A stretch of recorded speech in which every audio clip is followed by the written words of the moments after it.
The Rheinemtall Skorpion G is a German Tier 8 premium tank destroyer. Development of the second series of self-propelled guns on the basis of the Panther tank was started by the Rheinmetall company in January 1943. The design plans for 12.8 cm Skorpion were completed on April 2, 1943. This vehicle only existed in blueprints, and in World of Tanks it's a Tier 8 premium tank destroyer, but let's see what it can do in some gameplay.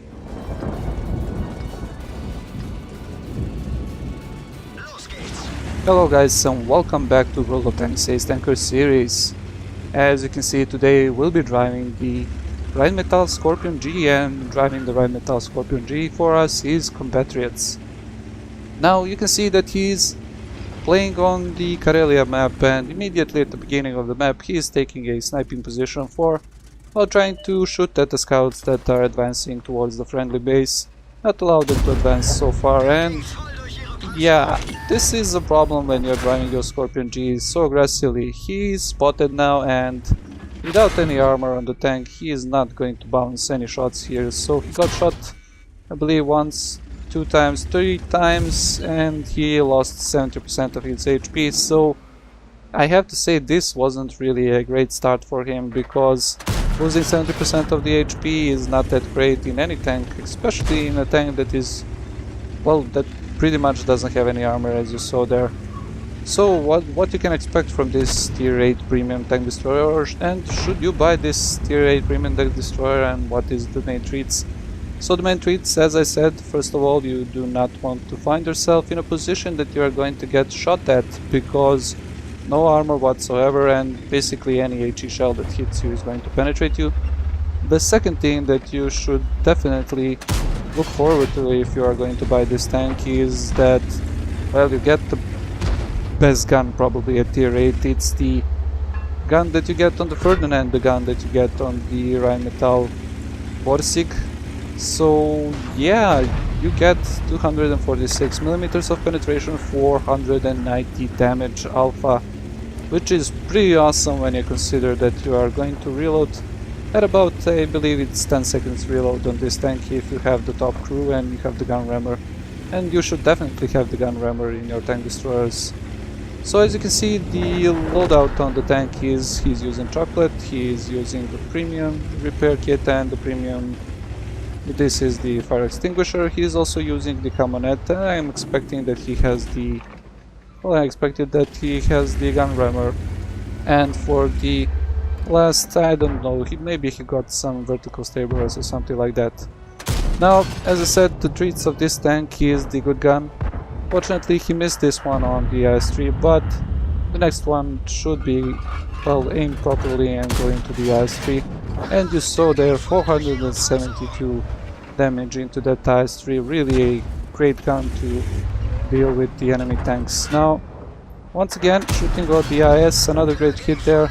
A great low roll, I have to say here, 415 just towards the IS, really not that great. Now, as you can see, he's playing in a platoon with the M41 Bulldog. Both of them are pretty on low HP, and this is not looking great. This is not looking great for our team, and I can say our team for, if you haven't noticed, if you don't have the key 9, there is me. I'm just below the Bulldog in the, you can see the roster for the friendly team. So yeah, I was in this game actually, and that is how I came to this replay. This is something that I want to talk about in this replay, but let's just take a step here and just go easy. Let's see how the game develops and what we can expect. Now, as you can see, our team is losing, and well, the enemies have pushed us pretty hard on the right flank. They have the IS-3, which is just doing hammock on the side. He is pushing a lot of damage and pushing aggressively with the object. 416, killing the last defender there, and yeah, now the Rheinmetall has to move. So the Skorpion G has to move, the M41 Bulldog has to move, and they are in a pretty bad position. So the Bulldog dies, and the only thing that's left here is the Rheinmetall, who has to deal with, I believe it's 5 tanks on that side. Now he has the T-71 on his back, which is, well, a problem for the Rheinmetall. He doesn't kill it from the first shot, and I believe he cannot. He will have an autoloader on the hands, and well, I don't think he can survive this one. So yeah, hunting for the T-71, this is a good deal, well, a good move by him, because if he shoots the T-71 and the T-71 doesn't go immediately to shoot the Rheinmetall, he will have time to reload and finish the tank off. So the problem is that the Indian Panzer and the T-34 are actually trying to help me, so the T-34 just now comes around and tries to help the Rheinmetall. Now here's the Object 416, hunting for the Scorpion. He gets a shot in, 15 HP left, finds the shot, yes, he finds the shot on the Scorpion, sorry, on the 416, and now he has to deal with the Tier 6 T-34 85, but the friendly T-34 100 gets into the mix and turns around, kills the T-71 that was on the side. A great move there of finishing the T-71, and just the T-34 100 finishes off the T-34 85. What a great gameplay here, and we come back just slightly here. We are still trying to win this one. You can see me on the left side defending against the KV-2 and the Oni. I'm in a pretty nice safe place, I'm not going to move out of there. I'm just waiting for the friendly team to finish off this one.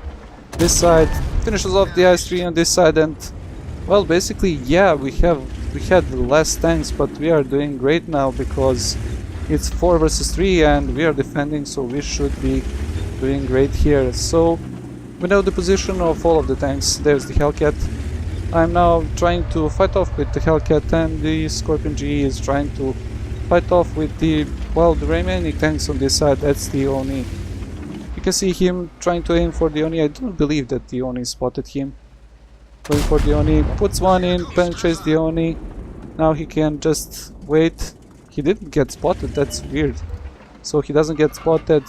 The Oni, probably a bad Viewrange on the Oni. A great shot there, 507, but the Oni is left still on 16 HP. So another shot should definitely kill that guy. On the other side, really, I don't have much choice. I have to fight off against the Hellcat, I have to fight off against the KV-2 and the Oni on the other side, so yeah, that's a problem. That's a problem for me. I have to be really careful when fighting in this one. So the best bet for us would be now just to wait. And when you're in this kind of positions, when you are fighting against all those enemy tanks, you have to, well, when you are defending, you have the possibility to just wait out on the enemy tanks and try and deal damage from distance. As you see here, I am doing, well, the best thing I can to do on this side, because, well, I'm not going to go out and fight against KV-2, I'm not going to go out and fight on the Oni by myself, but what I'm going to do is try and provide vision, and that is one of the most important things at this moment. And you can see that the Compatriots is doing a great deal of damage here. Unfortunately, this one missed on the Oni, but the first one and probably the third one just went in, and he dealt with that Oni pretty easily, I believe. So yeah, putting shots at long distance, this is something that you should look forward to when driving this tank. If you think about getting this one for yourself. There's 2 minutes on the clock. Now we only have to last for another 2 minutes, but the problem with the enemy team is they hesitated. We already talked about hesitating in the previous replays, so you know what I'm talking about. If the KV-2 and the Oni just pushed on me, they could have used the AG and finished me off. The KV-2 is probably using the AG. Fortunate shot here didn't go into the KV-2, but I believe that he still has the shot from this position, and the next one should be able to go in and finish off the KV-2. So as I said, they made a mistake. They were hesitant, and now they're in a position to lose. A great shot there on the side of the cupola of the KV-2 finishes him off, and now we are leading actually 3-2, 13 kills to 12, and we're in a good position to win this one. The only thing we need to do is just last a little bit longer against these tanks. Now, does he go for the OI or does he wait for the Oni? I'm trying to spot on the Oni once again, because really I want to spot that guy. I don't want him sneaking up on me and just putting a shot in my side.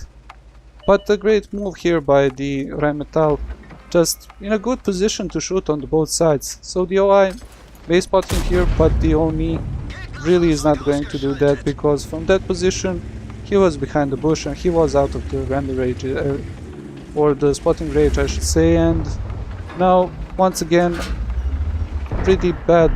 Oh, unfortunately the T-34 dies, but a shot with the ENG on that alive finishes them off for the 6th kill. That's a GG, and let's take a look at the post-game stats.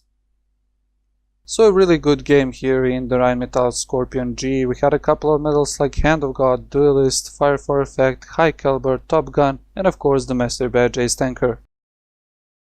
On the team score sheet we can see that the Rheinemtall finished first with 5844 damage, 6 kills and 1528 experience. And you can see me finishing second with 1935 damage, 1 kill and 1109 experience. On the detailed report we can see that he fired 23 shots, of which 16 hit the target and 15 penetrated. Also with the premium account you can see that he got 144,000 credits or 60,000 credits in profit.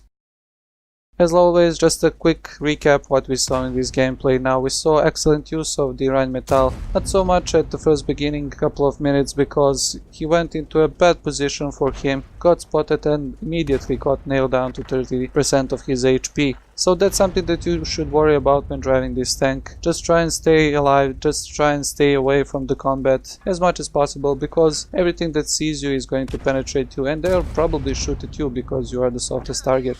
Second most important thing is use the gun, use the best thing on this tank. It's the gun, it's the best gun probably at tier 8. You should always try and use that gun for sniping and do as much damage as you can.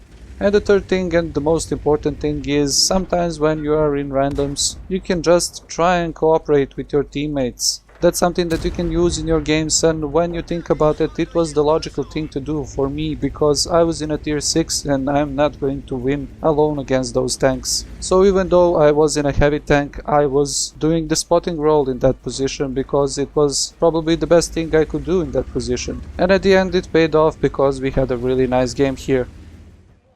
As always, if you liked the video, leave a like. If you didn't like the video, leave a dislike. Leave a comment what you think about the Rheinemtall and what you think about our mutual gameplay here, even though we weren't in a platoon. Also, if you don't know what to watch next, you can watch the previous video with the Type 64 and some pretty reckless driving, and we are talking about relocating when fighting in your light tanks. And as always, if you're not subscribed to the channel already, you can do it now. It really helps me out a lot. I hope you guys like this one and I'll see you in the next one.